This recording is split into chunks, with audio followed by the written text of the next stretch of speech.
Hey everyone, this is Kelly Matthews with Divine Aggression Radio. This time out, I've got my interview with Guardian vocalist Jamie Rowe. Now, the first thing you need to know about this interview is that we were pressed for time.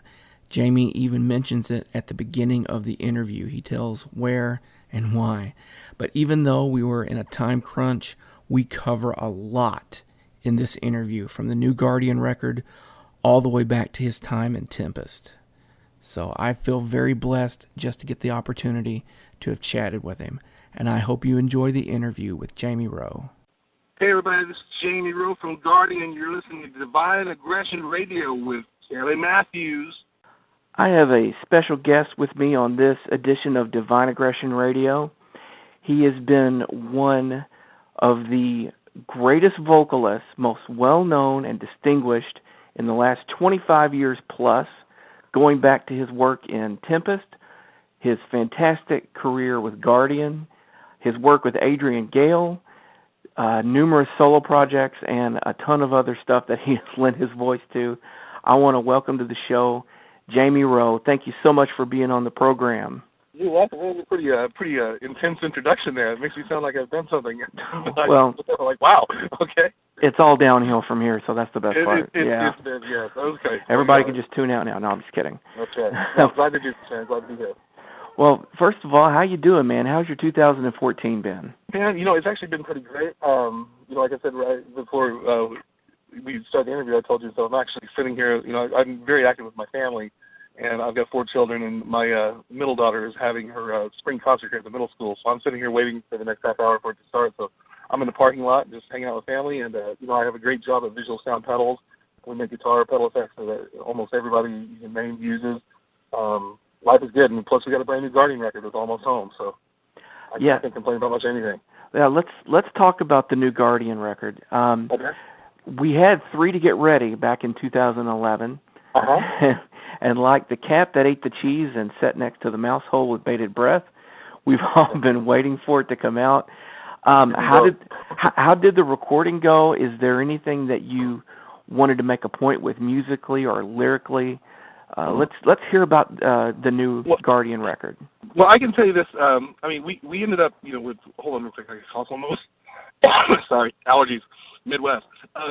When we came back from Argentina in December of 2011, around the time we did the 3 to Get Ready EP, we had just had a great tour, and, the band was gelling great and everything like that, and we just got really excited to say, hey, it's time to do a new record. So we got excited. We did the Kickstarter plan, and unfortunately for us, we realized that, it's not, 15 years ago where we're living and breathing Guardian 24/7. So trying to juggle our normal lives and getting everybody in the studio at once was a real difficult thing. I mean, that is exactly why the record took so long to make.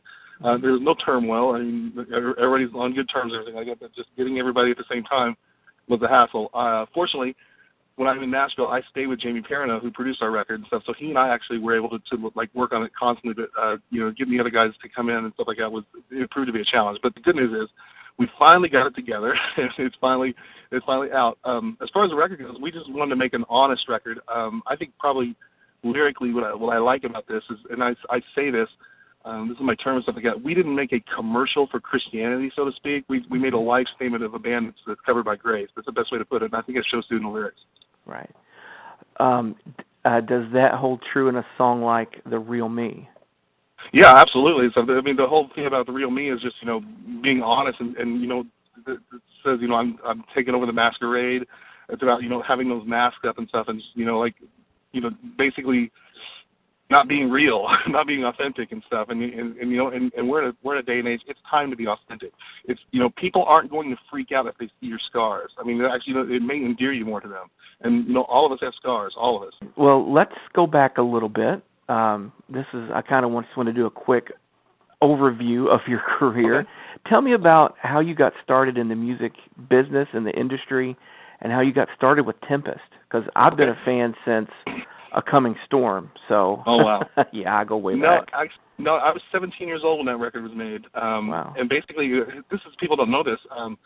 I was the bass player in the band. My brother was the singer. And when we got signed to Pure Metal Records, we went to West Orange, New Jersey, and made the record. I I wasn't the best bass player in the world, and the producer was like, okay, you're not very good, but he heard me singing around the studio and said, man, he's got a really good voice. He goes, we should try him on a few tracks. And so at that point, I ended up singing half the record. Yeah. And so after that record was done, I ended up becoming the singer of the band and not the bass player of the band. You know, my brother at the time was singing, and so he ended up singing half the record, and I had a song came along, I sang everything. And so, I mean, that was basically, that's how I spent my, 17-year-old to 19-year-old was in Tempest. You know, and we weren't a great band, but the thing that's cool about that and stuff is it sounds like a bunch of kids in a garage trying to make music, and that's really what it was. Right. Yeah. I remember hearing the song Metal Mission. Yeah. And that's when I really first recognized your voice. And then when I can't sing that high anymore. And when Eye of the Storm came out, that, and by the way, that's one of the few albums I have on vinyl, cassette, and awesome. CD. Oh, wow. Wow, that's more than I have, man. I still love vinyl. Absolutely miss it. Let me ask you a couple of fan questions here, because this is stuff I've heard, and you can tell me if it's true or not. Okay, sure. Is it you playing drums on Rockin' for the Light? No. Really? Bobby Andrews. Yeah. Okay.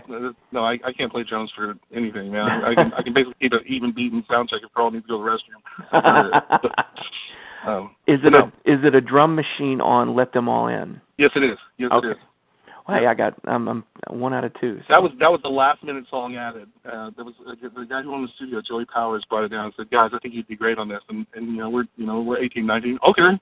And we did. I actually liked it. It was fun. How did you actually get the gig with Guardian?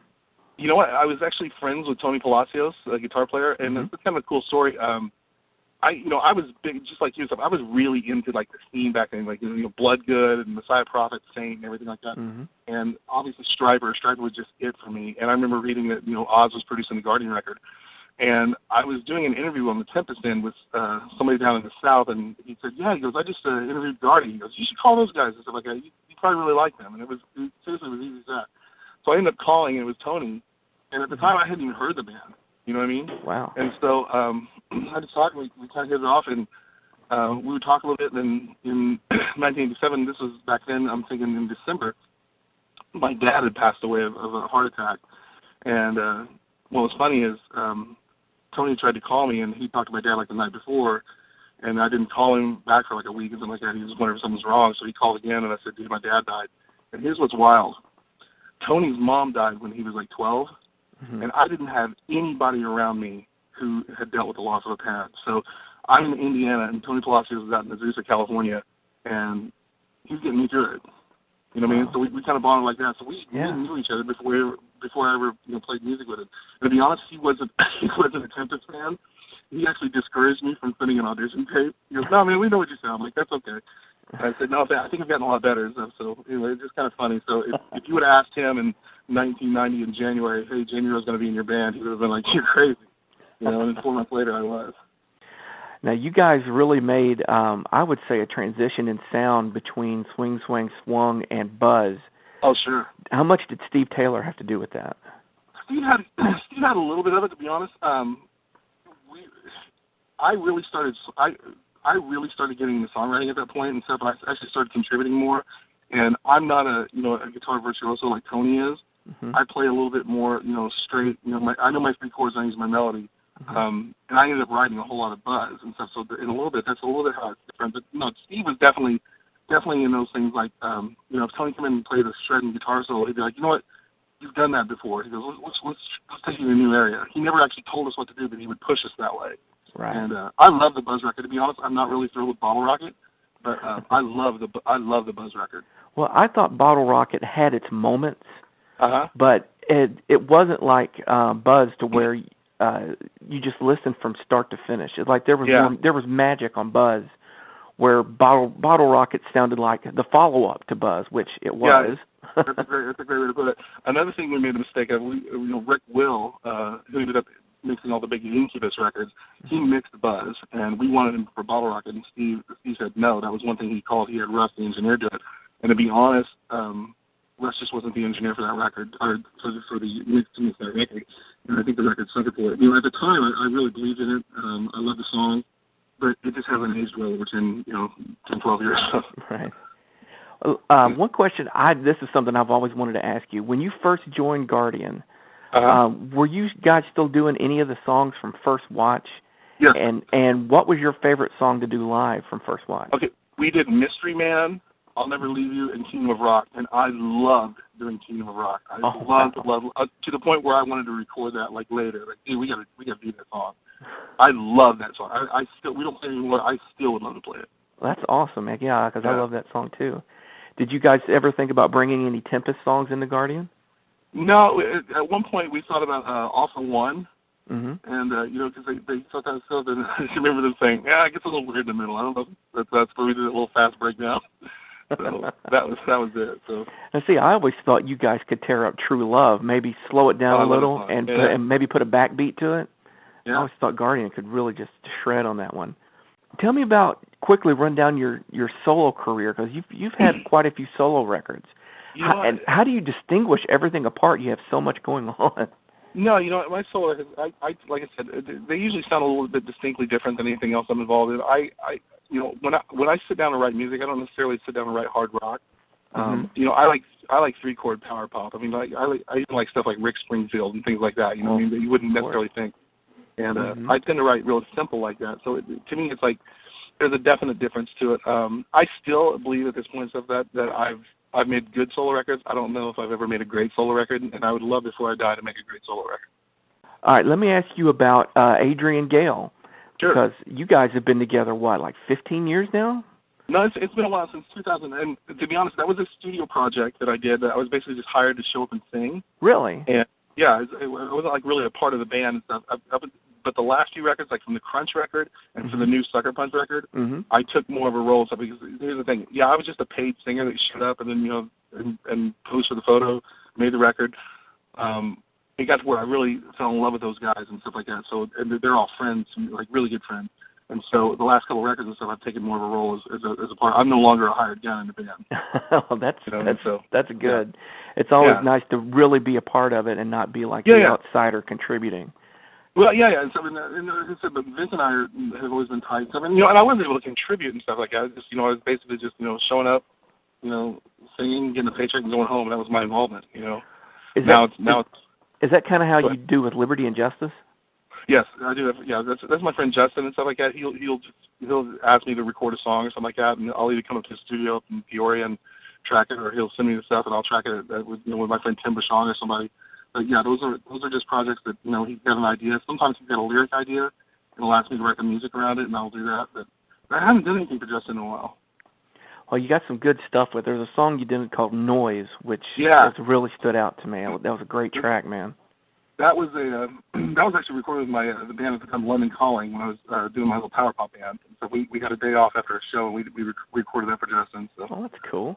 That was good. Actually, my throat was a little sore on that one. I can kind of hear it in the track too, because I've been doing shows and stuff. But it kind of sounds kind of nasty cool, like a dirty kind of way, like a gravelly vocal, Yes, sometimes there's a good stank vocal that makes it better. Awesome. I do want to ask you about a song called "He Is Amazing" that was on Scott Wenzel's solo album, which actually has you and Tony both doing lead vocal. Yes, it was supposed to be me and Glenn Kaiser. Really? They couldn't get Glenn Kaiser on the project, and so Tony had been playing guitar on the record, and so they just said, "Oh, you do it," and it was cool. So Scott's always been a good friend, and at the time the producer Caesar Kalinowski